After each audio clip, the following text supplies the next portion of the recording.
Welcome to this discussion about Israel. My name is Eirik Løkke. I'm a fellow here at Civita and Chargé affairs at the Israeli embassy here in Norway. Yana Kotlyar-Gal, did I? Said perfectly. Thank you. Thank you. And thank you so much, Yana, for being a part of this discussion. Absolutely. I'm always for the discussion. Well, I'm glad to hear. And could you just tell me a little bit about your background and why did you choose to go into the State Department? It can be a tough job representing Israel. It's a question I ask myself every single day, Eirik, to be honest. Well, this is my second posting. I came straight from Russia, where I served for 3 years as the advisor for culture and science, which I think at this point I should probably reconsider where I'm going. Russia, it was between 2019 and 22, means also when they invaded the Ukraine, and then I came here.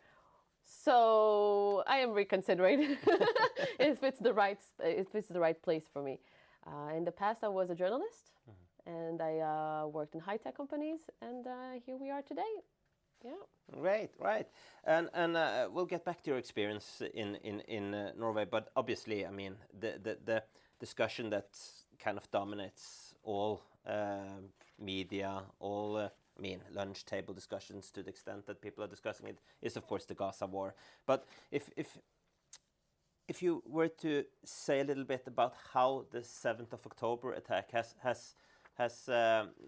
dominated your position here in Norway, how much of the aftermaths and the things that happened on 7th of October has defined your time here in Norway? First of all, it's interesting that you're using the word discussion, because I don't believe there's a lot of discussion. Right. A lot of tension, a lot of... yeah, I don't think there's a lot of discussion in the Norwegian media or a lot of discussion. I think there's one side that is being very much portrayed, unfortunately, by the media and NGOs and other players, and not a real discussion of a very tense, complicated situation. October 7th, we're not even at the aftermath of October 7th. We are still on October 7th at the end of the day, talking about the horrible war that is happening in Gaza, talking about the 55 hostages that we still have, and talking about the fact that none of the people, not the Palestinian people, nor the Israeli people, can actually start building a future in the current times. So, unfortunately, after October 7th, it felt like Norway, the Norwegian current government, has forgotten October 7th already on October 8th. This is what we felt throughout the rhetorics and actions and sayings. When we had to recall our former ambassador for consultations in Jerusalem, it wasn't because Norway recognized a Palestinian state. It was already the final straw. It was a very, very long, let's say, deterioration, actually, of rhetorics and attitude towards Israel, and that was the cherry on top, which we said, enough is enough. If you're rewarding for us, if you're rewarding Hamas with a Palestinian state right now, rewarding them for what they did on October 7th, you're irrelevant anymore. Yes, and that has made the situation obviously more difficult in terms of bilateral. Yeah, I think bilateral relations. When we got here, former ambassador and myself in August of 22, we really believe that we can do wonderful things together. Our people can do wonderful things to contribute, not only ourselves, but the less fortunate, because let's be honest, we are fortunate people, Norwegians and Israelis alike. And we saw that there were openings, one here, there. We saw that there were things we can do together. But after October 7th, everything completely fell apart. Right. And you wouldn't describe it so much as the discussions, so much as one-sided. But then, if you can be brief, Yana, can you tell me what does the Norwegian public don't understand about the ongoing conflict in Gaza, given that they mostly read Norwegian media?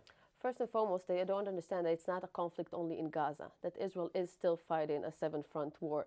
Okay, we were very strong in almost defeating Hezbollah in the northern part, but they're still there. They're still trying to regroup and rearm, and we know that. We see that all the time. So we have the Houthis in Yemen. We have the Hamas and other terror organizations in Gaza. We have also Hamas and Iran trying to create riots in West Bank. We have Lebanon. So we have Hezbollah in the north. We have enough. We have the Shia militias from Iraq. We have Iran that attacked us twice, physically. You have some enemies in the region. We have, and we also have friends in the region, in the bigger region. So at the end of the day, it's very important to understand it's a very complex situation. And you know what? If I'm humble enough to say that I don't know anything, I expect the Norwegian people to be humble enough to understand that maybe I do not understand. And that is something that we're lacking, unfortunately. And I know that we're in a world when you have TikTok and you have 20 seconds and you get all what you need to know. She said it on TikTok, that means it's right. I have all my opinions, but you cannot form an opinion on such a complicated situation through TikTok. And it's hard, and you have more better things to do. Fine. Then don't assume you understand the situation. This is where we are. We are in assumptions, which is a very bad base to start any discussion or to actually promote a healthy dialogue. But I mean, there are claims about war crimes, genocide, that are claims that Israel are perpetrating such actions, and I mean, it is difficult when you see the kind of pictures, the kind of videos from Gaza, not to be horrified about children being killed, civilians being killed. What are your main answers to the people who claim that Israel is acting war crimes and even a genocide? First and foremost, horrible. War is horrible. We can't say anything else. We did not start this war, and the only people who can finish this war is Hamas. First and foremost, by releasing the hostages, and second of all, by relieving their arms, putting down their weapons to make sure that we can actually live in safety, and the Palestinian people themselves. But even if that's true, there are rules of engagement, even though and if that you agree is something, absolutely, I agree. First and foremost, in war, Israel is still doing whatever we can in order to minimize casualty of civilians, but it's a very hard war to fight. And sometimes mistakes are happening. Yes, and then Israel has the mechanism, first and foremost, to investigate ourselves. And that's a very important role that we have as a democratic country. First and foremost, we investigate ourselves. Talking about the genocide claim is not a new one. People were screaming genocide already a month into the war. So I'm sorry, I do not listen to these people or take them seriously, because when you shout genocide, like you order a cup of coffee, a month after the October 7th massacre, the real genocide, the massacre of the biggest massacre of Jewish people ever since the Second World War. Sorry. Obviously, people will understand that mistakes and horrible things happen in war, but still, the number of civilians and children being killed in Gaza, and obviously you can again refute or have a question mark regarding the numbers here. But I mean, what are the official numbers from the IDF or from the Israeli from the Israelis of how many children, civilians have been killed in Gaza? Do you have a number? I don't have a number right now, because we know everything is going on. But we're talking thousands. We're talking about thousands of Palestinians. That's what the media says always. Palestinians. That means some kind of, even I would say, almost thought engineering, because it's Palestinians. It's never terrorist. It's never terrorist. It's never combatants. It's never nothing. It's always been Palestinians. Right. Creating the false narrative that Israel just goes in and kills Palestinians. Now, of course, there are casualties, horrible casualties. And again, we're doing whatever we can, our utmost, in order to minimize it, to minimize the casualty. But it's there. It's a very dense population, very dense space. They have an entire... Do you know that 70% of the underground tunnels are still operative? 70%. And you know why is that? Because we cannot completely destroy them. Because we cannot destroy them from above. Because also for the casualties. And when we put our people in, the places are booby-trapped, meaning we are also losing our own people to try to minimize the casualty for the civilian, and still 70% of the tunnels are operative. Now, how can we explain to the Israeli people, or first, and how can we explain to the world that we will not let that continue, because we will never go back to October 7th. We will never be able to go back to that sense of existential threat that we had. So I said it all the time, I said it a year ago already, I urge the community, the international community, Norway included, to really put the pressure on Hamas to release the hostages and to disarm, because they cannot be a part of the solution. They are not a partner, not for the Israelis, but most and foremost, not for the Palestinians. You have the Palestinians themselves calling that in Gaza, marching to the streets, saying, Hamas, leave, you're the source of our problems. They're saying it. If they can say it, then the Norwegian media can say it. But I think most Norwegian media and Norwegian public don't have a very positive view about Hamas. I don't think generally that's certainly not my experience, that you could argue that they should be even more thorough and clear about the problems with Hamas. But I mean, it's totally overshadowed by... But why is it overshadowed? This is the question. Why the real source of the problem? Why is the real source of the problem? Why is the picture of the governing force in Gaza, Hamas, killing its own people, doesn't create the same force of, oh my God, like any other picture? This is the question, because this is the source. Because if the Palestinian people themselves are being hijacked by this terror organization and the world is allowing it, then the world is complicit in it. This is the problem. Photos are horrible. And at the end of the day, if you care about the Palestinians, you care about them. You care about providing aid for them. It doesn't matter how the aid goes to them. It's important that it goes to the civilian people and not to the Hamas. I mean, one thing is Norwegian media, and I mean other, how should I put it? Not NGOs or what, many of these. But I mean, there have been numerous independent reports describe thousands of Palestinian civilians killed. And you also have former Prime Minister Ehud Olmert, who accused the government for war crimes. And I mean, Ehud Olmert is not like any NGO or left-leaning whatever. I mean, he's a former prime minister. He knows very well the necessity of defending Israel. So when he accuses the government of Israel of war crimes, we should listen, shouldn't we? Well, you know, it's very interesting, because I would go back to the media. In Norway, for a second, in Norway, there's three portrayals of the Israeli. There is the soldier, there is the settler, and also there is Gideon Levy. So you can... I think this is on the same kind of level. Ehud Olmert, yes, he was a former prime minister. He was also one of the ones that promoted the peace solution. A third peace solution that the Palestinians rejected. Right. So it's also something that he did. But I don't know what promotes him to say things right now. This is his own prerogative as a personal person right now. Maybe he wants to go back to politics. But do you think he's wrong? I think that Israel is in a very hard war. And I think that mistakes may have happened. And this is something for bigger courts to decide, and not me or you or other person who doesn't really understand what is happening. But it is interesting to see. I mean, if you have Norwegian or European debate about Israel, one should listen to internal Israeli debate. Yeah, that's really heated. I mean, you're much more heated in your arguments and so on. Yes. Inside. So it can be really hard to be inside Israeli debates. Absolutely, but this is part of that. That's what I'm lacking. Because here in the Norwegian media, why wouldn't you bring not the settler, not the soldier, or Gideon Levy? Why is there ordinary people? The nurses, the high-tech people, the doctors. Why don't we have those people who are actually having the debate? Regular people who have complicated ideas and thoughts on the situation, because it is completely complicated. You have, even in the families of the kidnapped, 55 families that are still waiting for their people.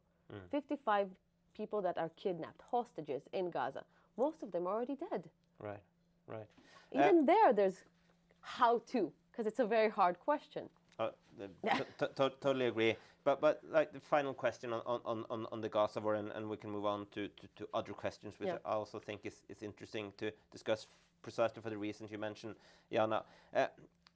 How long will this go on? Is there any?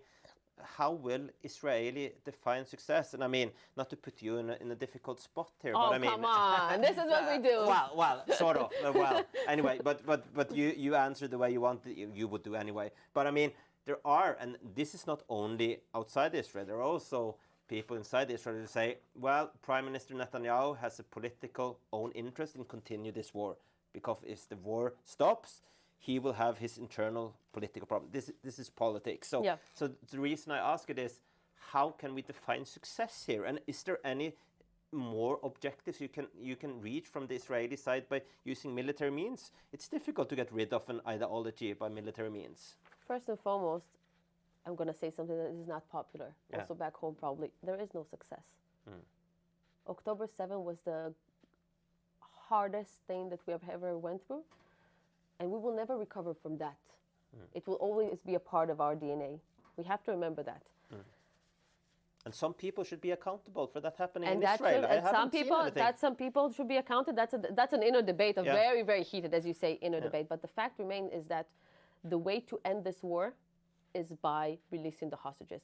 And it was just 2 weeks ago, another proposal by Witkoff that we said yes, and Hamas said no. And you know what the problem is? And when the world allows Hamas to continue saying no, it prolongs the war. Very simple. There's no success. There is bringing back the hostages so the people can actually start healing from both sides and making sure that Hamas is not part of the... I want to read something, if I may. It's very short. Only because it's you had the Oslo Freedom Forum last week, right? Yeah. And you had Ahmed Fouad Al-Khatib here, who's a pro-Palestinian, anti-Hamas person. And I want you to read something that he wrote right after his experience here in Norway. Let us hear. What I did find disturbing is that some who are in the human rights community are still unwilling to see Hamas as a problematic and despicable terror organization, which is an evil abuser of the Palestinian people's human rights. I had conversation with otherwise extraordinary, intelligent and successful individuals who believe that Hamas is not the problem in Gaza, but that only Israel's behavior is. Right. Yeah, and I think he's absolutely correct in that assumption and that argument. But I mean, and Hamas is what Hamas is. I mean, it will always be the problem. I mean, the main thing here is again, how does IDF and the Israeli society conduct its warfare? But it's not only IDF. This is the thing. At this point, it's not about only the military. Right. It's about having the possibility for a solution, having the possibility for a deal, for another deal, and being turned down by Hamas. Yeah. And when the world says, okay, Hamas, maybe it's not good terms enough, then we have a problem. Because when the people also in UN platforms say unconditional release of hostages, but is it really unconditional? Because somehow, I don't think you understand the word unconditional. Right. I think my broader point here is what was similar to Ehud Olmert is that you can really dislike and think that Hamas is despicable without conducting everything that Israel or the IDF is doing. And I mean, obviously the arguments around IDF is overshadowing the nature of Hamas, which is a problem. Which is a problem. But it was a problem even before IDF did anything. Right. I'll take you back to the hospital in November 23. Should I take you back to the fact that it was it was an incident, that's what they call it at the beginning, that there was Israel attacked a hospital, and then Hamas could tell you in 20 seconds exactly that 500 people were killed and half of them were women and children. Do you remember that? I remember that. November 23. Yeah. The willingness of the entire world media and the people to believe that was so quick that it kind of raises some questions, first and foremost. And the second, you believe that they took 20 seconds to identify exactly how many people and to know exactly that half of them are women and children, and we were still counting our deads from October 7th. So it's much of the international media had to retract their original... Is that enough to retract in today's media, in today's world? When you say it's 20, it doesn't matter. It doesn't matter if NRK says after, we were wrong. It doesn't matter. But because the damage is already done. They don't no, absolutely. But the damage is already... Nobody's going to read the article twice. Right. You know what I mean? Yeah, I know what you mean. That's the problem. That's the problem. And you're very correct, the overshadowing. But it's overshadowed also for a reason. Not people are seeing everything that is happening. Not a lot of people are seeing the markets that are filled with food in Gaza. Right. It's there. But why doesn't it get to the people? Because Hamas steals them and then sells it in ways that people cannot buy it. This is free aid. Right. Why is it being sold in markets? Why isn't the world asking these questions? Right. So I understand the overshadowing, but I question the why. Right. Let's move on, Yana. I mean, many of we can go over. We could stay for then for a very long time. And I mean, if you look at the Israeli society, again, you have mentioned complex. That is what strikes me when trying to understand the broader sense of the Israeli society. It's complex, and probably how many of the Israelis see their society as well. But how much of Israeli society is formed by all the conflicts? I mean, it's been a pretty brutal situation from its founding back in late 40s. How much of Israeli society is formed by its conflicts? I don't think we are formed by our conflicts. I think we are formed by the basic, very strong Jewish belief of questioning everything. Nothing is taken for granted. Nothing is obvious. Always question, always ask the questions, always just like... And that's the base of everything. We needed to make sure we have enough food. How do we do that? We just try. We try. We fail. We try again. We get up and we try again because we have to. Right. We have to. It's a. You innovate because you're hungry. Yeah. Because you have to find the solutions. And so I believe it's not about the conflict. It's mostly about a lot of also Jewish people that came from all around the world, came back to their homeland with different languages, with different cultures, and trying to create this new melting pot into the beautiful, vibrant, loud, crazy country it is. But it's not about the conflict. It's about our search for the identity of Israel, which is very interesting because you have democratic and Jewish, and how does that always work together? It's a question that we're asking from day one. Right. And the level of polarization in Israel, where you have different groups wanting different things from Israel, which obviously happens in a democracy, but even more so in Israel than probably others in terms of polarization. How would you describe the polarization in Israel and this discussion about what Israel should be? I think that, first of all, the polarization we see in the world, it's a growing trend, unfortunately. It's something that we should all be very much aware of. In Israel, we have to remember we were not a lot of people as if at the beginning, and so we had also the tensions or the differences were manageable. Right. Now we're 10.5 million people. Right. So the tensions are less manageable because it creates much more, let's say, a load on the society or less on society. So it's a lot of conversation. We're always very happy to have discussions, real debates. But still, after October 7th, we came together. We came together to assist each other, re'ut hadadit, being together for one another. But it's been it's the longest war. Right. It's the longest war. It's terrible casualties. It's terrible for so many reasons. And it's starting to show its but not from the economic part, which is great because the OECD just showed a report that's saying that they still predict a growth of 3.5 in 2025 and 5.5 in 2026 for Israel. So okay, that's good. But I mean, how are the general standards of living in Israel? Where there has been numerous reports all over the world of raising living costs. Is this the same in Israel? We're so expensive. Come on, it is so expensive. I can't afford to live in Tel Aviv or in Jerusalem. It's way too expensive. What we do have to work on is the big difference we have between the income and the cost of living. Right. I think we're in a deficit there. Right. I think many people feel that way. I think in Norway, I don't see that deficit.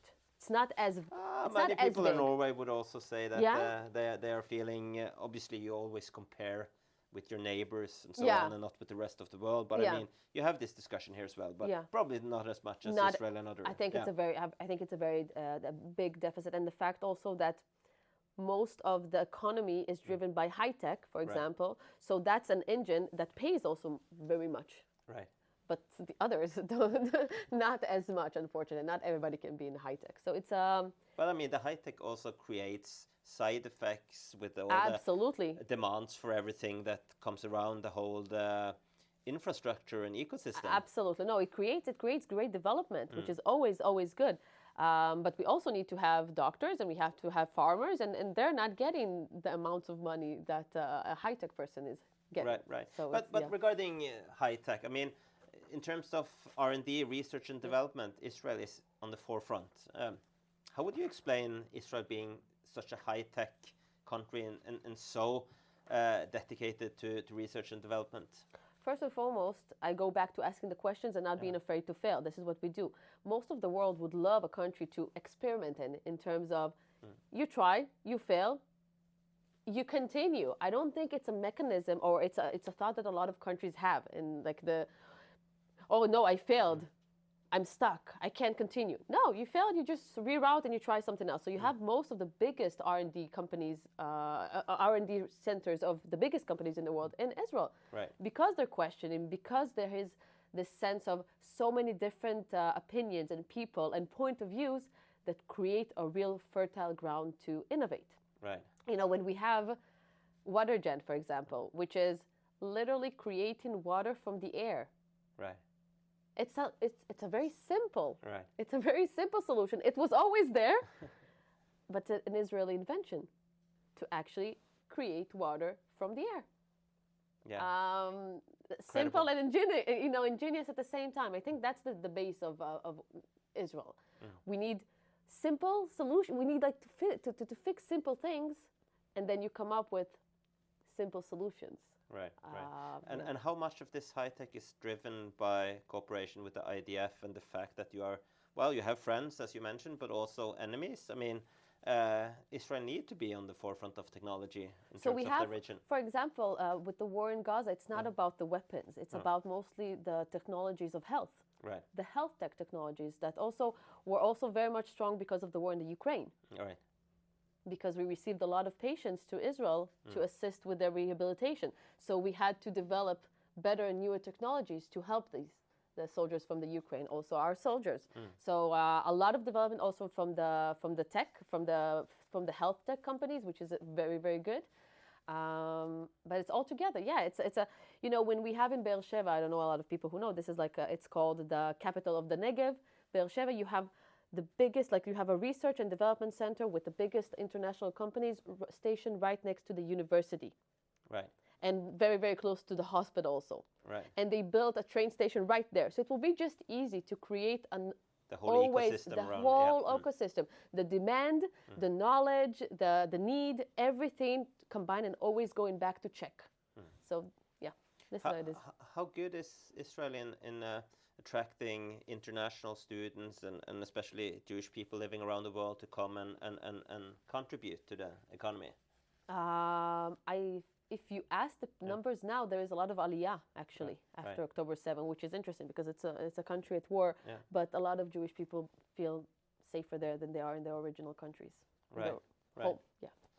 So Israel, you said it's around 10 million? 10.5 million, yeah. 10 and have increased its population. How has the population growth been in Israel? My impression is that it's been pretty good for. We are pretty good. Compared to many other countries. I think in comparison to Europe, we're actually good. But it's also we're also a bit declining, a little bit, not as much, but also because it's a lot of money. Right. So we are very like pro, pour vous. That means have kids, let's have the continuance. It's also something. I also think Israel has the best IVF system. I mean, we have very strong. Yes, absolutely. It's like bring children. My problem is that they tell you to bring the kids, but then there's not a lot of assistance with them. So that's kind of like we can do better there. Yeah. When we're not fighting a war for our existence, we can probably focus on that. Right. But it's it's 10.5 million people. 20% are Arabs. Right. About 12% are Orthodox. Right. So it's a very interesting community and society. Well, but regarding that, and I think it's important just to give it a clear answer to the accusations that Israel today is an apartheid state. Yeah. What's your answer? Yeah. What's my answer? 20% of our population is Arab. 20% of people who are in hospitals, judges, anything you want to in Israel. So. But is there in any way different rights or different? No, for our Palestinian. No, for our Arabs. Could an Arab Israeli become prime minister if they get a majority? If they get a majority, and they're in, of course, we had the biggest. I think the most. How do you call it? The most diverse. Right. government you had from the far left, including two Arab parties, to the right before October 7th, before October 7th. So but everything is obviously there. there is a difference from the occupied territories in the West That's Bank and so on. Like, I mean, it's not there's Israel, again, you see, but it's still not. It's not Israel, but it's still not apartheid. You know, it's the same thing that people are calling now. We are in June, right? Pride Month, and people are going to the street. There's no pride in genocide. This is what they're saying. Well, come on, guys. I really hope that you can go to Gaza or anywhere else and access your gay rights, because you can't. And people are still claiming that Israel does not allow, and that in Israel you can be gay. What you're going to be accused about of now is pinkwashing. Yes, of course. Of course, it's pinkwashing. I was myself the producer of the LGBTQI plus film festival in Tel Aviv in 2013 or 14, I don't remember even when. So, yeah, it's not pinkwashing, it's just reality, but it's a complex reality, and people do not want to understand or can understand complex realities. No, it's difficult. This is. But for me, this is why I say it's ridiculous. You don't know. Just say you don't know. Yeah. Don't claim you do. Come to Israel. Go to the gay pride in Jerusalem, which is tense enough. It's an issue, but it's still there. Right. It's still there. It's still people who are fighting for the LGBT rights. Even sometimes the hardest fights. And when the Norwegian LGBT community does not recognize that. They're saying that the Israeli fights is not good enough. It's like what? How should you describe it? Unfortunate is probably not the right word, but it's.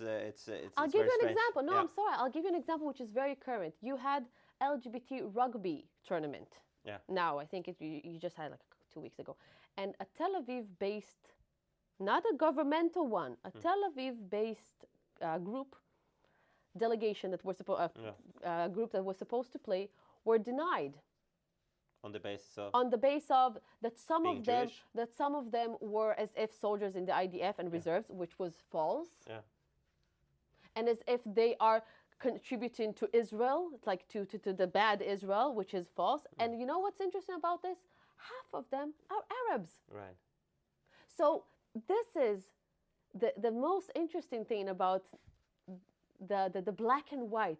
You are people in Norway, unfortunately, and this topic also, are choosing to see everything bad about Israel than to see their own counterparts.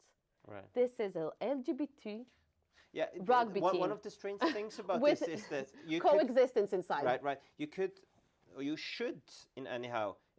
I agree with you. It's not pinkwashing. It's realities. If you have to wash something, it has to wash something that isn't there from the straight. But I mean, Tel Aviv has been like the gay capital of the Middle East for so many years. So that's a fact. And I mean, you can recognize this and accept that and cherish, and then still criticize the IDF or whatever it does in Gaza. Exactly. But this is the thing. Two things can be true at the same time. Right. But that's not the way it is portrayed here, Eirik. And this is the problem. That's what I'm saying. It's like there is no. It's either this or that. Yeah. And this is not a good place for any society. No, it's not. No, it's not. Yana, you've been living in Oslo in Norway for some years. How has that been? You have beautiful... Challenging, I assume? You have a beautiful country. Norway is a beautiful country. I'm also accredited to Iceland. Unfortunately, I haven't been there. Right. But you have a beautiful country. You have a lot of very nice people. But at the same time, Eirik, when I walk the streets and I see and I hear these slogans saying Intifada Revolution, for example, calling for globalizing the Intifada, for literally just like harming Jews around the world, and when people are saying like Israel shouldn't exist, meaning that me and my family we don't have a home to go back to, it kind of damages. It kind of damages like the beauty and the wonderful people that I do meet, and the people that look me in the eye and say we can have hard discussions. Like let's have it. So I'm very grateful for the people and for the friends we have here in Norway, and we have a lot of them. But would you say that is a general sentiment? I'm done to go. I'm done. I can go home. Okay. But do you think it's a general sentiment from Norwegian? Or is it like a particularly loud and vocal group? I think there is a very loud vocal minority of people who are going to extremes. You know, even when you had the rally to support Israel, for the independence of Israel in May last month, and across the street you had a rally of pro-Palestinians. I'm not calling them pro-Palestinians because they're pro-Hamas. And you had Luai there. Luai is a Yemenite peace activist who was saying, "I can't believe," he was standing on the stage of the Israeli rally, and was like, "I can't believe that you are standing there across from me and calling to globalize the Intifada. I can't believe that you're doing." This is a Yemenite person talking on behalf that, yes, you can have complexities. Yes, we can talk. But you're standing here accusing Israel for what exactly? You're supporting Hamas. This is what you're doing. But nobody's listening. You know, we are at the time, interesting enough, that the left, as if what is the left, is not having discussions anymore. You can't have a speaker into the left forums that is not saying exactly what they want to hear. You have those speakers as if the right side, which are much more open to talking and to hear all of them. And I'm not talking about me. No matter what I say, people will think that's propaganda. That's fine. But I'm talking about other Israelis that can have also other opinions. So this is a very strange world that we're living in, because the left was always supposed to be like the liberal, whatever, you know. Right. And they are either you're with us or you're against us. This is what they're saying right now. They have adopted that kind of narrative for some time, and I don't think they do anything. No, I know people on the left who does not necessarily agree on all these things, but I mean, it's hard for them to speak out within the kind of their... But this is the thing, I understand, and this is the hardest thing for democracies. At the end of the day, if we're not having real discussions, and freedom of expression is not a real freedom of expression, then it's a problem for the society in the long run. If you're allowing hate to just masticize, it's going to hurt the society, especially a very small society like you guys. You're 5 million, 5.5 million. 5.5 million. That's not much. Right. That's not much. And it's very important that you continue to have discussions, hard, but discussions. Right now, you have a lot of people that are afraid to speak up their minds. I'm not even talking about Israel or Gaza or anything. I'm talking about on a lot of topics. You have people who are afraid to talk. Maybe that is something to take up to the people in charge and say, maybe that's a problem. Right. Yeah. And again, do you find, striking with a broad pen here, but still, do you find Norwegian society anti-Semitic or anti-Israel, or is that going a bit too far? Well, I think the people that march in the streets and saying globalize the Intifada are stupid, because they don't understand what it means. It doesn't exonerate them from saying what they're saying and creating hate speech, and therefore also hurting their own neighbors who are the Norwegian that happen to be Jews. Yeah. I don't think there's a sentiment. I think there's a false echoing. But again, as I said, it was extremely easy for people to believe that Israel bombed that hospital in November 2023, and that then I asked the question, why? Right. Why was it so easy? A month after the biggest massacre of the Jewish people after October, after the World War II, how come it was so easy to believe that it made people go to the streets? Right.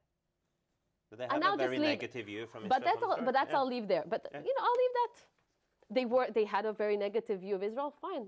Right after October 7th, you can't even give us the benefit of the doubt. Right. That's where I start to question. Right. And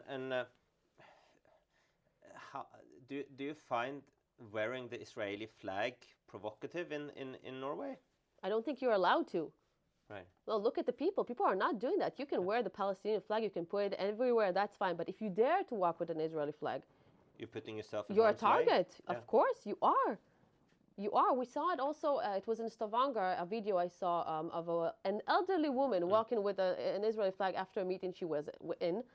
And these three pro-Palestinian people just physically, were in her face and physically took her away from her, Right. and started jumping on it and doing and this is an elderly woman. Right.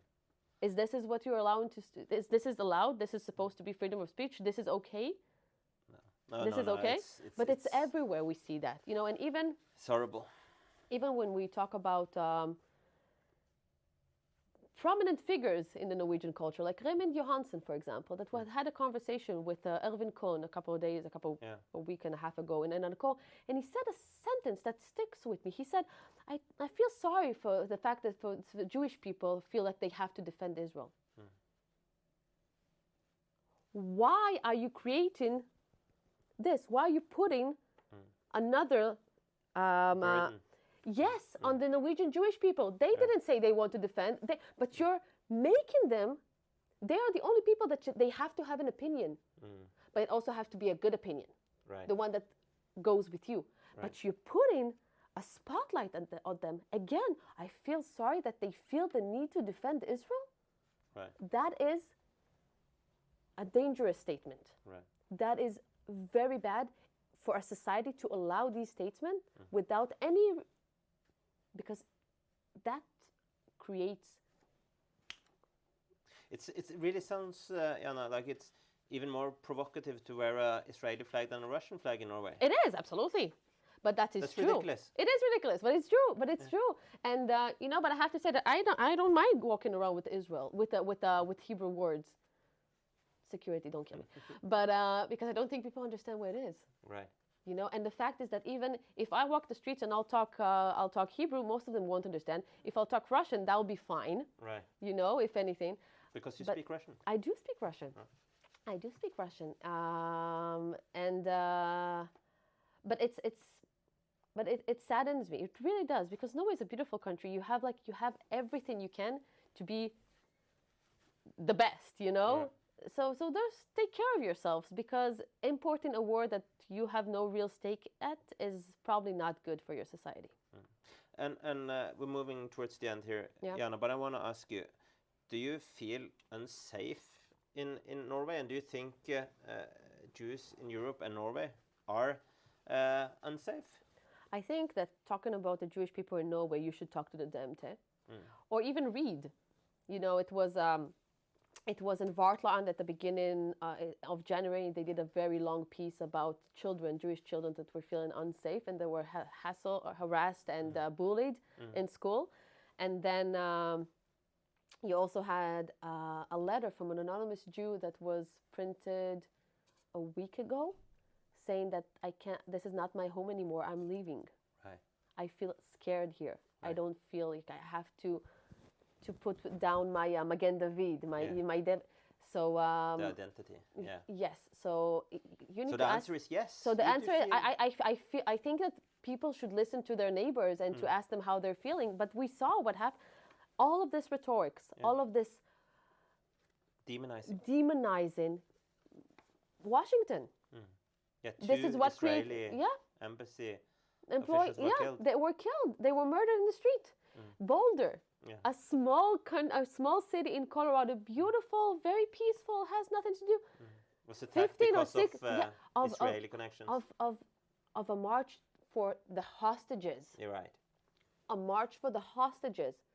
It wasn't about Israel, the government is good, or it didn't matter. It was about the hostages. And still this narrative and this demonizing made it logical for some person to go and try to and to throw Molotov cocktails on them. Right, right. This is what it creates. This hate speech becomes already hate crime, and we saw in the violence, and this is what we were warning people for so long. Like, we can have hard discussion. You can criticize me, fine, but don't demonize me, because this is what you're doing. Because unfortunately, when you have people who create this automatic correlation between the Jewish people in every country to Israel, you're putting them in danger. Right. Right. By creating that. And nobody even talking about the funny part is that you have more Muslims in Israel than you have Jewish people in all of Europe. Right. Well, that's an interesting comparison, and you can ask yourself why. Why are so many Muslims driving or going to Israel? They were there. We were living together. Right. But you have more Arab Muslims in Israel than you have Jewish people in all of Europe combined. Right. Right. Something for Europe to consider. Absolutely. And a final question, Yana. What are the positive memories you're going to bring back to Israel or wherever you're going from Norway? Oh, I'm going back. Yeah. I've been 6 years abroad. Right. I need to cut my losses short, you know. Right. I can understand that. Beautiful views, a lot of nice people that I did meet, and I think every moment with my family at the end of the day, because this is what matters. Right. What matters is every moment that I felt safe, every moment that I'm always proud to be an Israeli. I'm always proud to be an Israeli. I don't know how to be anything else. And I will always fight to have this identity of what is the beautiful Israeli? What does it mean? And I'm not gonna miss the food. I'm sorry, guys. I love like the Middle Eastern, Mediterranean food. You're more than welcome to come and have some of that. You can get pretty much any food in Oslo, can't you? You can, but it's not the same. It's not the same. It's not the same. I can have hummus here, for example. I can go to a restaurant and have hummus. Right. There's no Israeli restaurant that I can do that. Yana, thank you so much for sharing your experience and best of luck in the future. Thank you very much for having me.